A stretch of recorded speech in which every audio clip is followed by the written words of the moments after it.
Hello and welcome to the Midrash portion of today's Reunion Roadmap, a B'nai Yosef of North America production. This is Barry Phillips from Gloucester, Virginia, and with me today is fellow elder David Jones from Brandon, Florida. David, I trust that you are well. Yeah, shalom, brother. Doing great. Looking forward to the subject we're going to get into today. Yeah, we are in the holiday season, and no, we're not about to sing jingle bells. We are focused on Hanukkah. And within the Hebraic roots community, there are many of us who embrace the celebration of dedication. Uh, Most of us are aware, I would think, of the book of John, Yochanan chapter 10, verse 22, that references the visit of Yeshua to the temple area in the time, it says, of Hanukkah. So Yeshua seemed to be aware of the celebration, and in my estimation, to some degree at least, embracing it is a cultural holiday, certainly.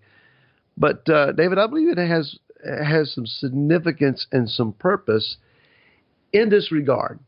I want to just kind of throw an idea out to you here. Within the scope of the Torah, there is quite a few commands pertaining to our being Israel, and it is required of us to be separate from other cultures. Yahweh said, "Do not worship me the way these other nations worship their Elohim." It talks about the need of the Hebrew people to remain pure in their marital lines, so that they are not intermarrying with other nations. That if a ger, a stranger, a foreigner, comes and travels with them, that they are to become as the Hebrews, that there's one Torah for all of them. But it's not that the Hebrews should adopt the culture of the other nations. So there is a purity in to be enjoined here and to be embraced, a sense of separation from the rest of the nations and their cultures. It's not enough, however, in my estimation, David, and maybe you can elaborate on this, that we be separate from, that we cease embracing the cultural things of other nations and cling to those of the Torah, but that we be dedicated to. So to be separate from is step one, but lest we create a vacuum, we need to become dedicated to.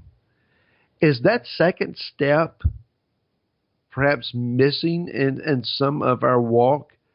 Is there a means by which we should maybe become more focused on that second step of being dedicated to something, maybe as Hanukkah would teach us?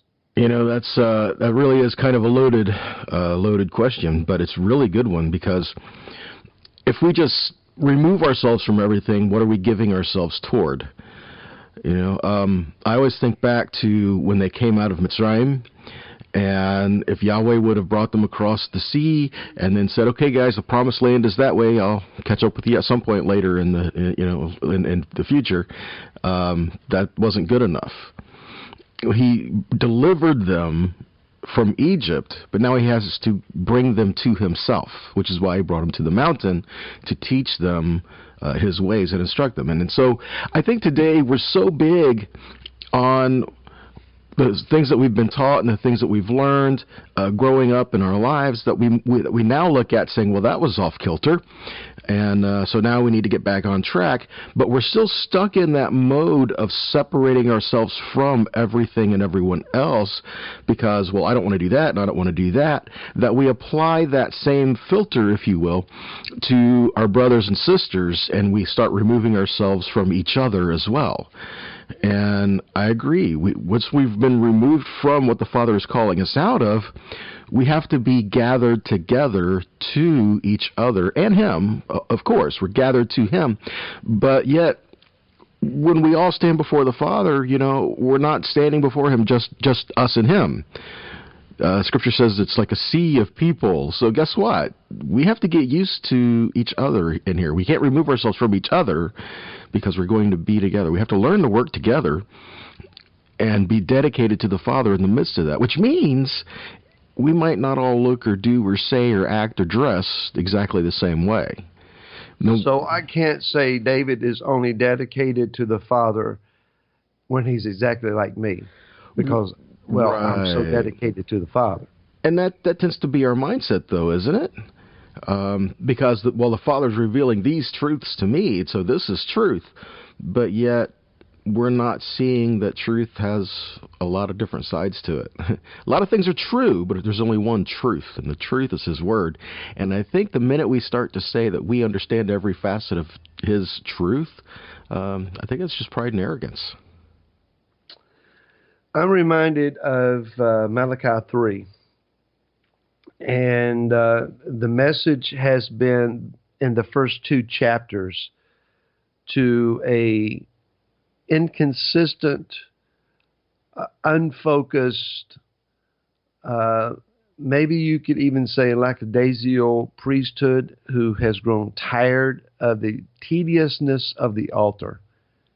And Yah has said, these animals that you're trying to present to me that are lame, sick, inferior, offer them to your governor and see if he wants them. Why, if he doesn't want them, why do you think I want them? And at one point, he seems to be saying, I wish someone would put the fire out, turn the lights off, close the doors, and y'all just go home. He upbraids the Levitical priesthood soundly for their attitude of a perceived weariness about doing what is right and being focused and dedicated and energetic towards something.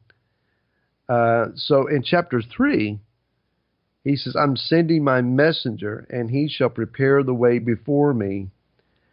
And then the master you're seeking comes to his Hekel, his temple, even the messenger of the covenant in whom you delight. See, he is coming. But verse 2 says, and who is able to bear the day of his coming, and who is able to stand when he appears? The messenger was Yochanan the Immerser, John the Baptist. And then the messenger of the covenant in whom they delighted is the Mashiach, Yeshua. When Yeshua came and he began to cry out, you have made my Father's house a den of thieves. It should be a house of prayer. They got upset. They had come to accept their systems, their money-making systems.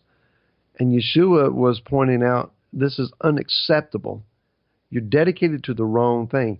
Is there a danger? I'll ask a 2-part question here for you, David. Number 1, is there a danger that if we do not dedicate ourselves toward the right thing, that we'll become dedicated to the wrong thing and it be justified in our eyes? And secondly, when the Father upbraids and corrects us, is our justification of what we've been doing, even we're going to argue with Him and say, but this is acceptable. If He says it's unacceptable, who are we to say, no, we're right, you're wrong, it is acceptable? Wow. You're welcome.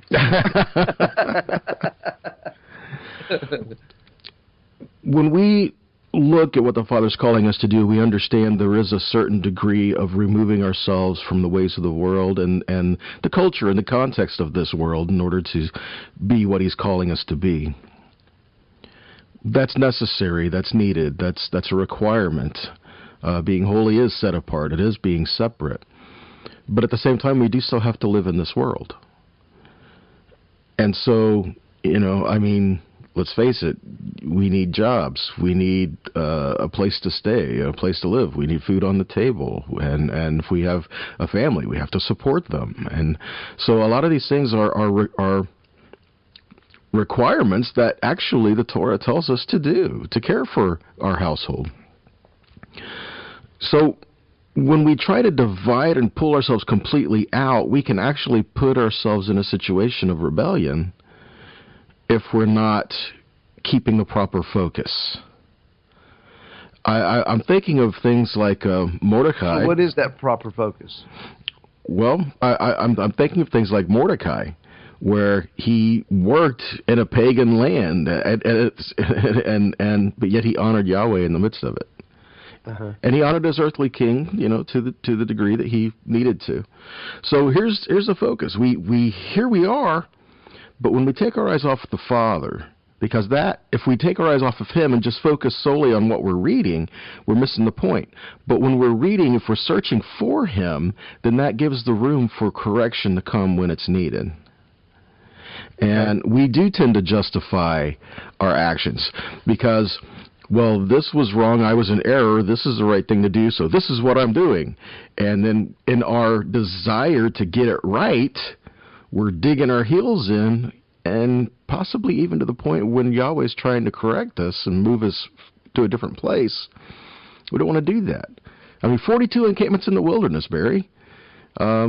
What if it was time to move and we're like, no, God said we're supposed to be right here. You missed it. Especially at the oasis at Elim. Man, this is his divine will. I'm thinking of several of the medieval era movies that I have seen portrayed where a king or a military leader is calling for a crusade or for a war campaign, and they begin to shout, and God wills it. God wills it. And, there is this self-justification of their conquest mindset because they deem that God wills it. This is the will of God. Well, I dare say that a crusade that would involve the slaughter of our Jewish brothers is not the will of our Creator. But it was a self-righteous endeavor based on their own assumptions. I'm seeing, David, that if we fail in our attempts to be separate, if we fail to become dedicated to, that we create a vacuum. And according to the principle that Yeshua said, if we cast something out and we don't replace it with that which is righteous, then the end result is going to be worse, because that which was cast out will come back and find the house swept and bring back others that are worse than himself. And it's going to be a greater calamity than at the first. It's not enough to clean the house, but we need to fill the house then with what is righteous. I see that Hanukkah is about dedicating the house, giving purpose to the house, recognizing again the originator's original intent and design, and striving to get back to that. You said something other about the focus is not so much on the menorah, but on another part of the temple before we got started today. Elaborate on that just for a moment before we close. Well, Hanukkah is the word for dedication. And so where dedication appears in the original story, it's talking about dedicating the altar, dedicating the house, dedicating the altar. So if our focus is on the dedication of the altar, makes me think of Romans 12, 1 and 2, right?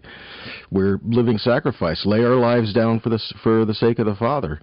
Yes. And, but, the problem with living sacrifices is we keep trying to get off the altar because it hurts. It's hot, That's why we first must die before we get on the altar. Like Shaul, I die daily. So that means the things that we desire, we have to stop and examine and take a look at and make sure that we are operating in the will of the Father, and in the areas where they're not, that needs to die. Ooh. And then we seek out his purpose. And that's where we're filled every day with his presence. Is when we empty ourselves before him. And if we start the day like that, then we will be looking for opportunities to draw nearer to him, and then we'll be sensitive when he's telling us to draw to each other. Well, that's an awesome way to close out, unfortunately, these few moments that we have.